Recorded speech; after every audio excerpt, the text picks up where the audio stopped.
पूर्णमदः पूर्णमिदं पूर्णात् पूर्णमुदच्यते पूर्णस्य पूर्णमादाय पूर्णमेवावशिष्यते। ओम शांति ही शांति ही शांति ही। संस्कृत भाषा के लौकिक और वैदिक व्याकरण के रचयिता महर्षि पाणिनि को श्रद्धांजलि देने के एकमात्र हेतु से अष्टाध्यायी के इस स्वाध्याय सत्र में उपस्थित आप सभी लोगों का हार्दिक स्वागत है।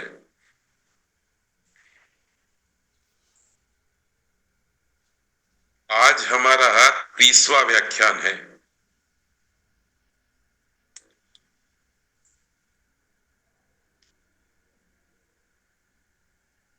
इस व्याख्यान में हम पिछले वर्ग से आगे सप्तमी पंचम्यौ कारक मध्ये कर्म प्रवचनीय युक्ति द्वितीया यस्मात् अधिकम यस्य च ईश्वर वचनम तत्र सप्तमी गत्यर्थ कर्मणि द्वितीया चतुर्थ्यौ चेष्टायाम अनध्वनि चतुर्थी संप्रदाने नमः स्वस्ति स्वाहा स्वधालम वसठ योगाच और कर्तृकरणयोस् तृतीया, इतने सूत्र पढ़ेंगे। इस लक्ष्य के साथ हम आगे बढ़ते हैं। पहला सूत्र है सप्तमी पंचम्यौ कारक मध्ये। सूत्र प्रकार विधि सूत्र है। सूत्र में दो पद है, सप्तमी पंचम्यौ और कारक मध्ये। सप्तमी पंचम्यौ प्रथमा द्विवचन है और कारक मध्य सप्तमी विभक्ति एक वचन है। दोनों में समास है।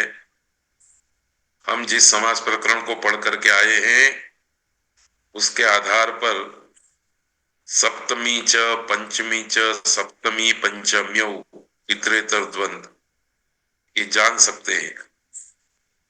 कारकयोः मध्यः कारक मध्यः तस्मिन् कारक मध्ये षष्ठी तत्पुरुष समास। इस समास को भी हम सूत्र के द्वारा समझ सकते हैं। च के अर्थ में सप्तमी और पंचमी वर्तमान थे तो द्वंद्व समास हो गया। कारकयोः इस षष्ठ्यंत का, मध्य इस सुबंत के साथ समास हो गया, कारक मध्य बना। कारक मध्य समास हो जाने के बाद उसकी प्रातिपदिक संज्ञा होती है और फिर प्रातिपदिक संज्ञा होने के कारण इसके भी 21 रूप बनते हैं। कारक मध्य, कारक मध्यौ, कारक मध्यमा, मध्याः, कारक मध्यम, कारक मध्यौ, कारक मध्यान। उसी क्रम में कारक मध्य सप्तमी विभक्ति का रूप है। तो कभी कभी जब समय अपने पास उपलब्ध हो और चित्त प्रसन्न हो तो इस प्रकार का संवाद भी खुद अपने आप अपने साथ कर लेना है।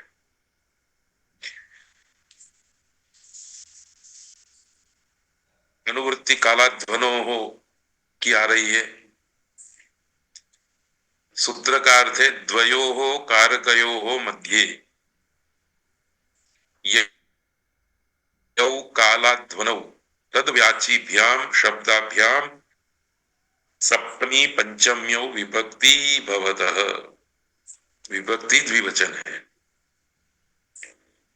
दो कारकों के मध्य में जो कालवाचक तथा अद्ववाचक शब्द, वास्तव में ये शब्द शब्द का प्रयोग टाल करके प्रातिपदिक शब्द का प्रयोग करना चाहिए, क्योंकि लोक में शब्द है, पाणिनीय व्याकरण शास्त्र में वह प्रातिपदिक है। तो उस प्रातिपदिक से सप्तमी और पंचमी विभक्ति होती है। उदाहरण है, अद्य देवदत्तः भुक्त्वा द्व्यहने भोक्ता, द्व्यहे भोक्ता। इसमें एक भुक्त्वा क्रिया है और दूसरी भोक्ता क्रिया है। भुक्त्वा क्रिया का कर्ता देवदत्त है, भुक्त्वा क्रिया का कर्ता देवदत्त है और भोक्ता क्रिया का कर्ता भी देवदत्त है। दो कर्ताओं के मध्य में कालवाचक शब्द है द्विअहन।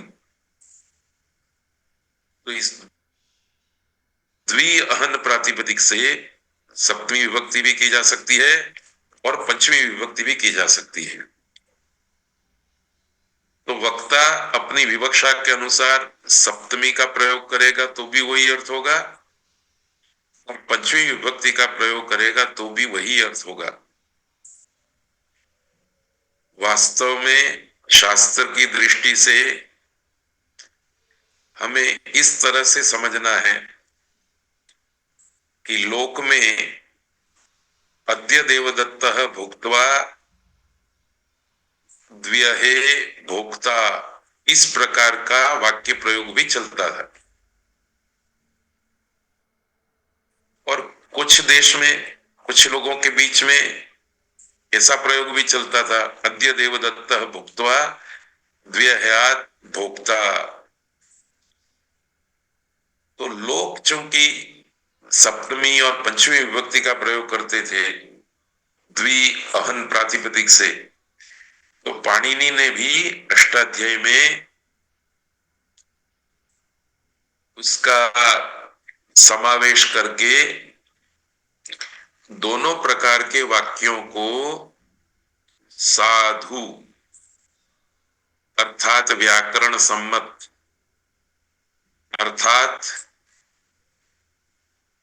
स्वीकार्य मान लिया है। तो लोक में जिस प्रकार के वाक्यों का प्रयोग हो रहा है वो वाक्य साधु बनाने के लिए उन वाक्य प्रयोगों को शास्त्र सम्मत बनाने के लिए पाणिनि इन सूत्रों की रचना कर रहे हैं।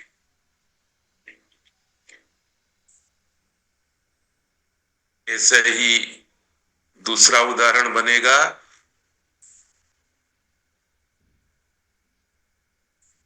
अध्ववाचक शब्द का। कालाध्वनो हो, काल और अध्वन, ये दो प्रकार के शब्दों की वाक्य में किस प्रकार से विभक्ति करनी है इसकी चर्चा चल रही है। तो इहस्थः अयम देवदत्तः क्रोशे लक्ष्यम विद्यति। इहस्थः अयम देवदत्तः क्रोशात् लक्ष्यम विद्यति।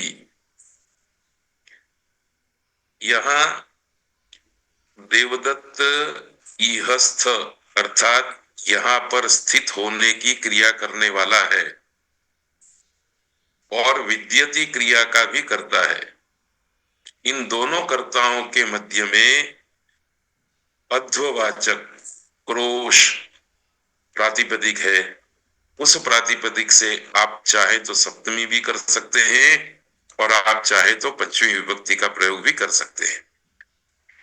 तो दो प्रकार के वाक्य व्याकरण शास्त्र प्रयोग करने की अनुमति देता है, क्रोशे अथवा क्रोशात।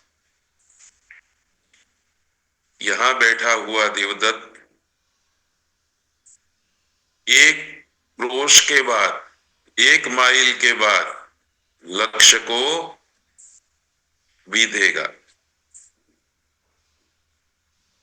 ये इसका अर्थ है। तो यहां बैठने की क्रिया जिस देवदत्त ने की है वही देवदत्त 1 माइल दूर स्थित किसी लक्ष्य को बीधेगा तो बिंदने की क्रिया का करने वाला भी देवदत्त है। इस प्रकार से एक देवदत्त कर्ता तिष्ठति क्रिया का, एक देवदत्त कर्ता विद्यति क्रिया का, इन दोनों के बीच में अध्ववाचक शब्द जो आया है उसमें सप्तमी और पंचमी के प्रयोग की व्याकरण शास्त्र अनुमति दे रहा है। मैं ये बात कह रहा हूं, आप लोग सुन रहे हैं, पर इस प्रकार के सूत्रों के कारण ही व्याकरण शास्त्र थोड़ा कठिन बन जाता है। अर्थात समझने में सिर में थोड़ा बोझ अनुभव होता है, भार अनुभव होता है। मैं आपको याद करा दूं, काला सूत्र से काल और अध्ववाची शब्दों की विभक्ति व्यवस्था शुरू हुई है। फिर चौथा सूत्र, तो सॉरी, छठे सूत्र में फिर अपवर्गीय तृतीया, सातवें में सप्तमी पंचम्य कारक मध्य, ये तीनों सूत्र मिलकर के कालवाचक और अध्ववाचक शब्दों के वाक्य में प्रयोग करने के अवसर पर अलग अलग स्थिति में अत्यंत संयोग होने पर द्वितीय विभक्ति, अपवर्ग होने पर तृतीय विभक्ति और कारक मध्य होने पर सप्तमी और पंचमी विभक्ति का विधान कर रहे हैं। तो दो प्रकार के शब्दों का भाषिक प्रयोग में अधिक बार प्रयोग नहीं होता। संभाषण में ये अधिक प्रयोग में नहीं आते, अल्प प्रयोग है। पर पाणिनि ने सूत्र में इन बातों को रख दिया है, पढ़ना तो पड़ेगा ही। ऐसे सूत्रों को पढ़ते समय छात्र के चित्त में भार की अनुभूति होती है, क्लिष्टता की अनुभूति होती है। इसलिए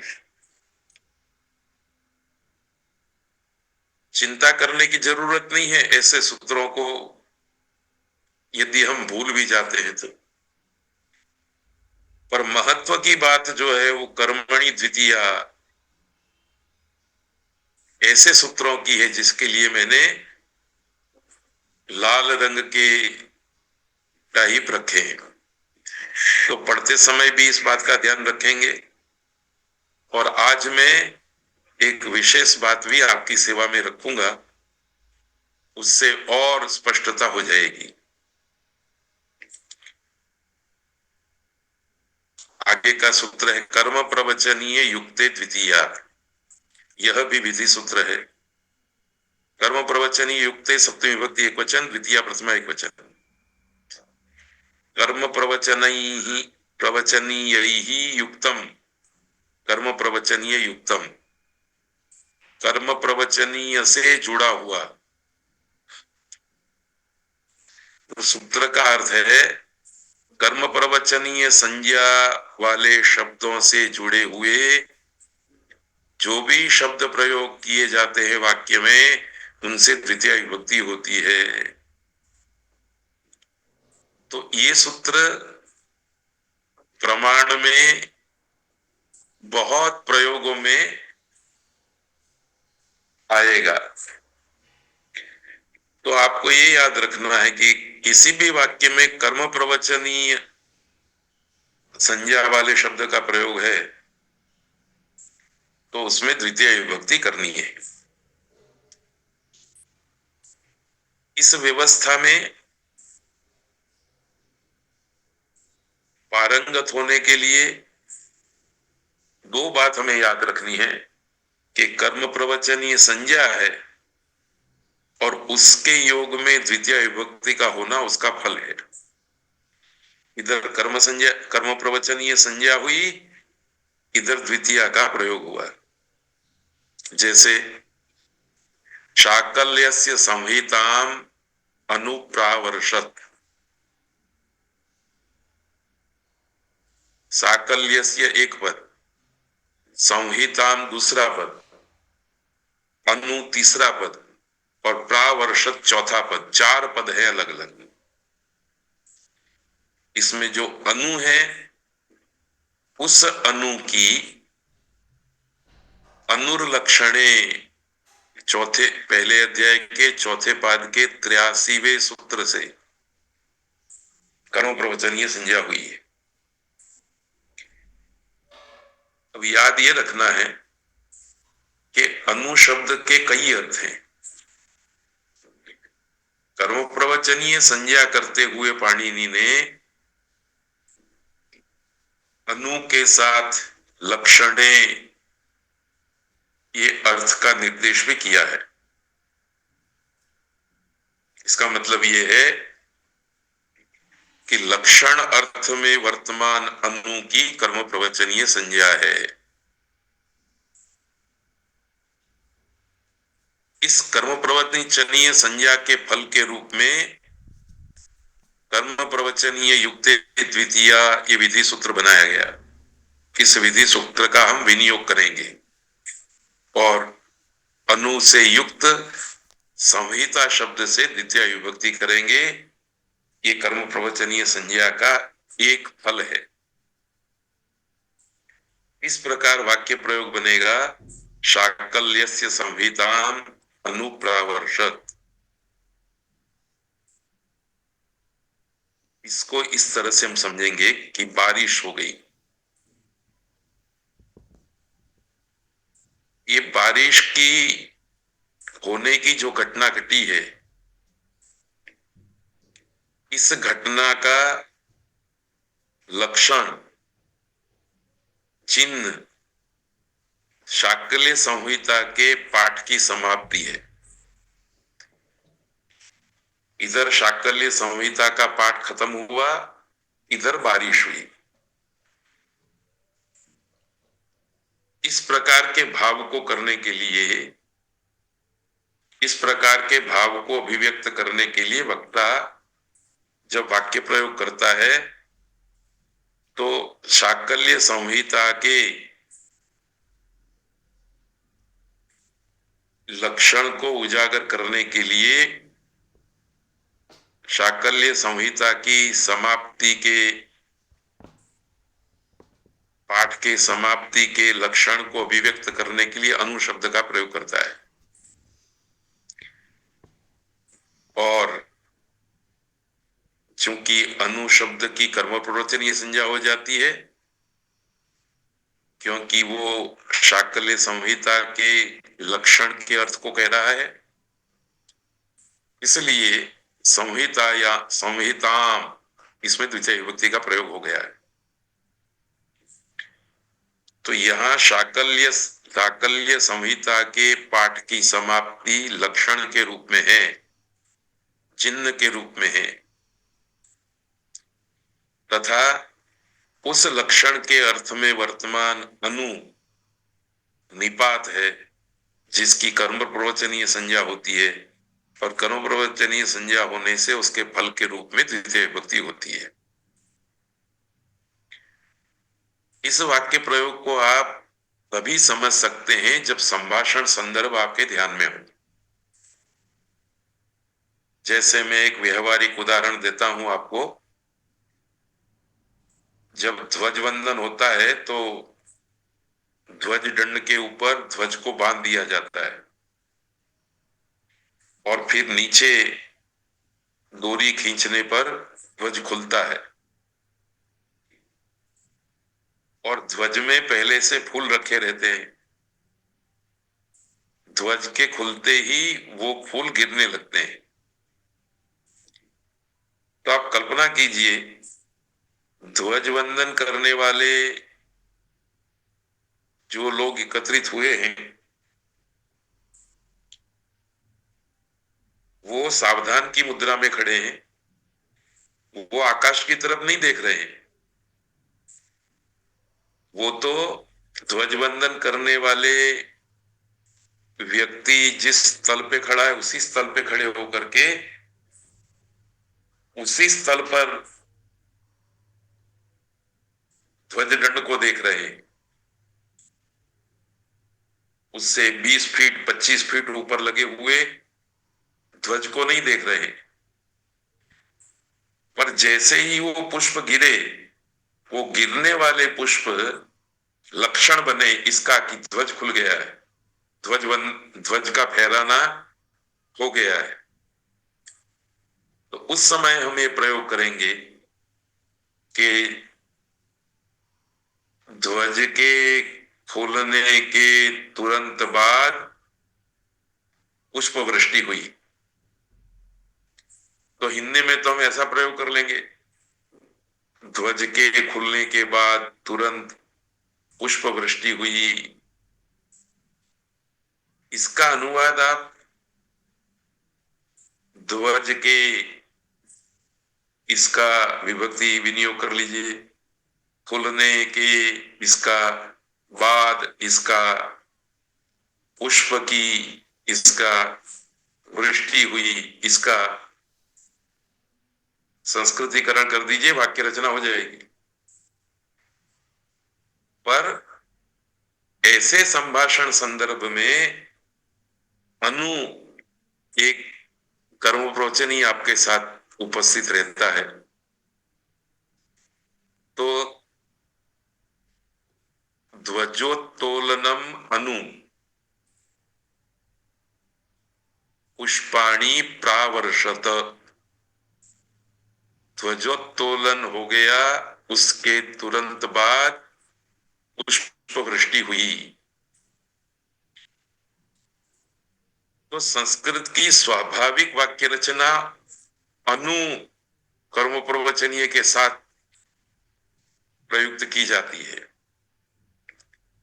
और हिंदी में हमने सोचा अपने मन में कि ध्वज के खुलने के बाद पुष्प की वृष्टि हुई, और हिंदी में सोचे हुए इस वाक्य का जब हम संस्कृतिकरण करते हैं तो वो एक दूसरी बात होती है। ये दो भेद जब तक हमारे ध्यान में नहीं रहेंगे तब तक इन सूत्रों को समझने में हमको काठिन्य होगा, भार लगेगा, ये हमको क्यों बताया जा रहा है। तो आज एक दो और उदाहरण आएंगे, उसके संदर्भ में भी हम इसी तरह की चर्चा करेंगे। तो संस्कृत भाषा के अभिव्यक्ति की जो अपनी लाक्षणिकताएं हैं, उन लाक्षणिकताओं को बताने वाले ये सूत्र हैं। एक और सूत्र आया, यस्मात् अधिकम यस्य च ईश्वर वचनम तत्र सप्तमी, यस्मात् पंचमी अधिकम प्रथमा यस्य षष्ठी च अव्यय ईश्वर वचनम प्रथमा तत्र अव्यय सप्तमी। ईश्वरस्य वचनम ईश्वर वचनम, ईश्वर का अर्थ स्वामी है, मालिक है, ऑनर है। तो यस्मात् अधिकम यस्य च ईश्वर वचनम तत्र कर्म प्रवचनीय युक्ते सप्तमी विभक्ति ही भवति। अर्थात जिससे अधिक हो एक्स वस्तु, जिस वाय वस्तु से अधिक हो दो वस्तुएं, और जिसका ईश्वर वचन एक्स वस्तु का वाय ईश्वर है, स्वामी है, वहां कर्म प्रवचनीय से युक्त प्रातिपदिक से सप्तमी विभक्ति होती है। इसको समझने के लिए भी उदाहरण, उपखार्याम द्रोण,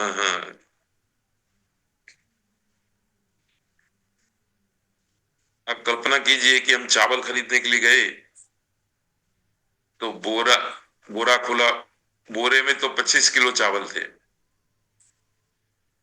पर बोरा खोल करके उसमें से कुछ चावल बेच दिए।